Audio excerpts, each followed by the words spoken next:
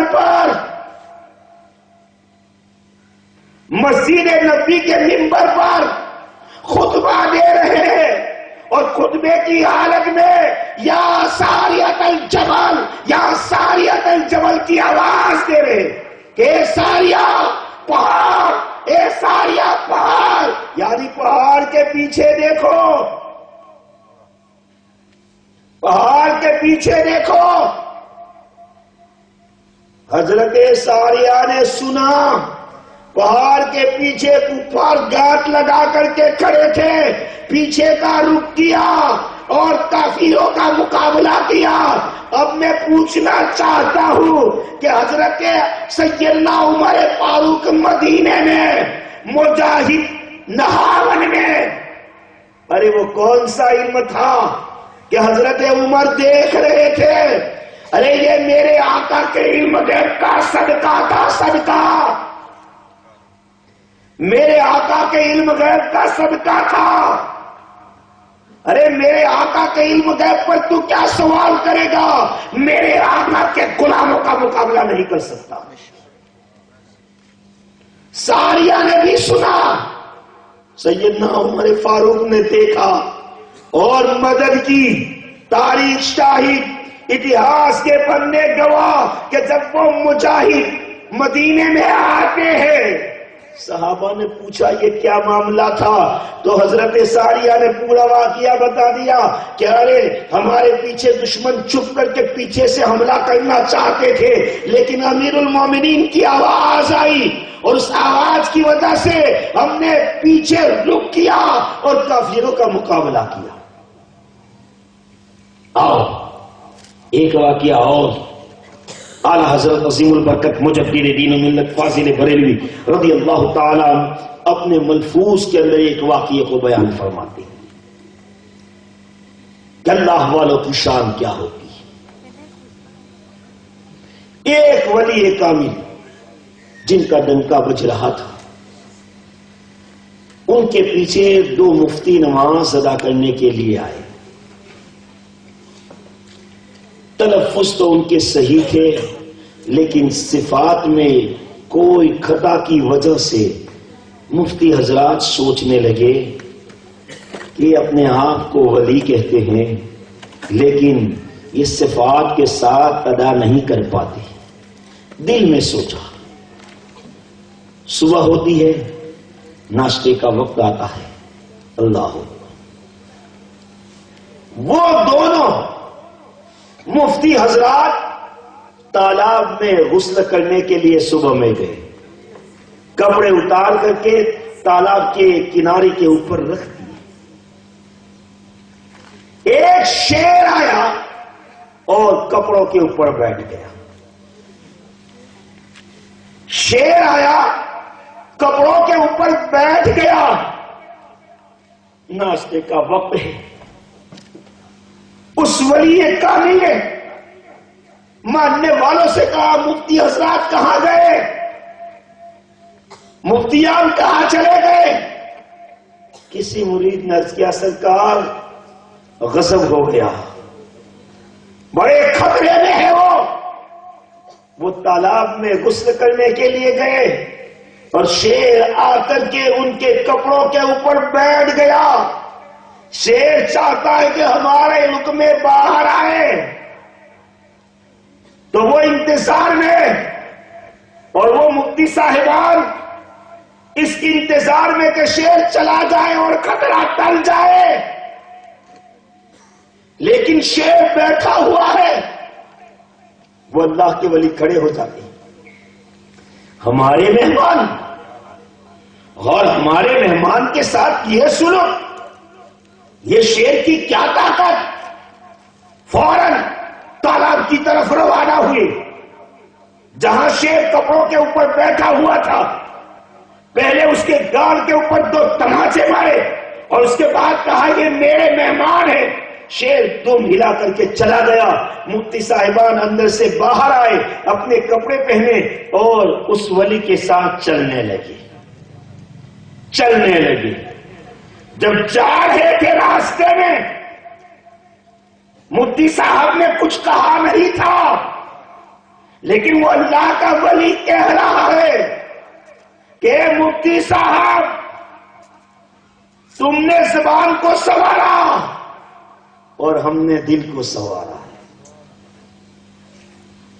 تم نے زبان کو سنوارا، ہم نے دل کو سنوارا۔ تم نے زبان کو سنوارا تو صفات کے ساتھ پڑھتے ہو، اور ہم نے دل کو سنوارا تو یہ شیر ہم سے بھاگ رہا ہے، یہ شیر ہم سے بھاگ رہا ہے۔ حالانکہ کسی نے کہا نہیں تھا، انہوں نے صرف مفتی صاحب نے سوچا تھا، اور یہ اللہ کا ولی کہہ رہا ہے۔ ارے یہ کیا ہے؟ ارے حقیقت یہ ہے کہ یہ علم غیب مصطفیٰ کا صدقہ ہے، صدقہ۔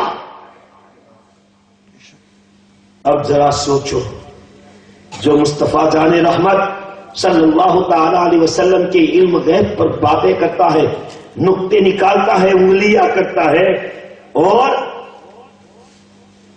یہاں تک کہ شیطان کے علم کو زیادہ کہتا ہے۔ اگر نہیں کہتا جب بھی دلیل موجود ہے۔ ارے آپ نماز ادا کرتے ہیں، لیکن کبھی کبھی ایسا ہوتا ہے کہ آپ نماز کے لیے نکلے اور راستے میں کسی نے دھوکہ دیا اور آپ واپس چلے گئے۔ راہ میں آپ نکلے تھے، دھوکہ دیا، آپ کو پوچھا گیا نماز ادا کی؟ نہیں، شیطان نے دھوکہ دیا۔ ارے تم منہ سے تو بولا بھی نہیں تھا کہ نماز کے لیے جا رہا ہوں۔ شیطان کو کیسے پتا چلا کہ تو نماز کے لیے جا رہا؟ وہ تجھے دھوکہ دینے کے لیے آیا، اس کو کیسے معلوم ہوا؟ اب سوچو، اپنے زمین کا استعمال کرو۔ اللہ نے سوچنے کی طاقت دی ہے، سمجھنے کی صلاحیت اور قوت دی ہے، اس کا استعمال کرو۔ ارے اللہ کا دشمن چھپا علم رکھتا ہے، وہ اللہ اس کو دے سکتا ہے دشمن کو، تو کیا اپنے دوست کو نہیں دے گا؟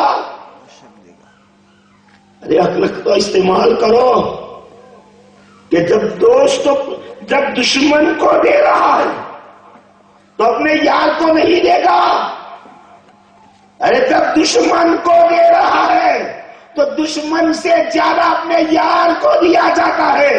لیکن بات سمجھ میں نہیں آتی کہ یہ شیطان کی طرفداری کیوں کر رہے ہیں اور یہ اہل سنت والجماعت مصطفیٰ کی طرفداری کیوں کر رہے ہیں.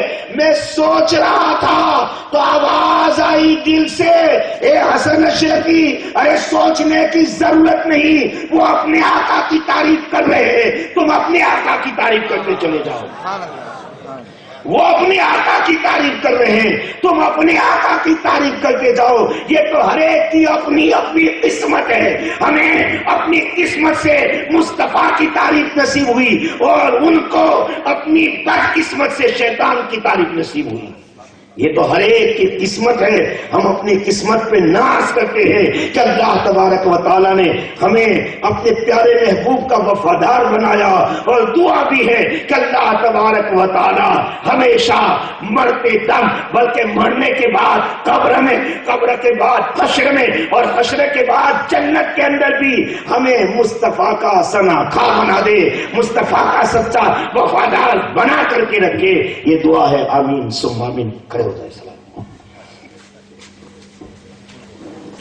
بیٹھے رہے پورا.